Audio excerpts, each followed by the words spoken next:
ನಮಸ್ಕಾರ, ಗೋವಿಂದ. ನಾವು ಕರ್ನಾಟಕದಿಂದ ಬಂದಿದ್ದೀವಿ. ಕರ್ನಾಟಕದಿಂದ ಬಂದಿದ್ದೀವಿ.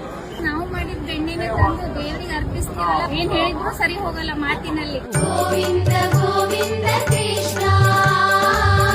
ದೇವರಿಗೆ ಇಲ್ಲಿ ಮಾಡಿದ್ದು ಯಾವ್ದು ನೈವೇದ್ಯ ದೇವ್ರ ಹತ್ರ ಹೋಗಲ್ಲ. ಬಟ್ ನಾವು ಮಾಡಿದ್ದು ಬೆಣ್ಣೆ ಮಾತ್ರ ದೇವ್ರ ಪಾದ ಹತ್ರ ಹೋಗುತ್ತೆ. ಅದು ಬಹಳ ಸಂತೋಷ ಆಗ್ತಾ ಇದೆ ನಮಗೆ. ಮುಂದೊಂದು ಸರಿ ಶ್ರೀವಾರಿ ಸೇವೆ ಮಾಡಿದ್ದೀವಿ.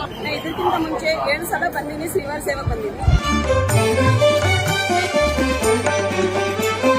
ಈಗ ನವನೀತ ಸೇವಾ ವಿಶೇಷ ಅಂದ್ರೆ ಮುಂಜಾನೆ ಎದ್ದು ಹಾಲು ಕಾಸೋದು, ಬೆಣ್ಣೆ ತೆಗೆಯೋದು ಬಹಳ ಸಂತೋಷ ಆಗ್ಯದ.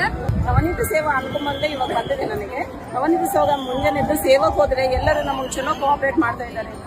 ಬಹಳ ಹ್ಯಾಪಿ ಆಗ್ತಾ ಇದೆ ನಮಗೆ.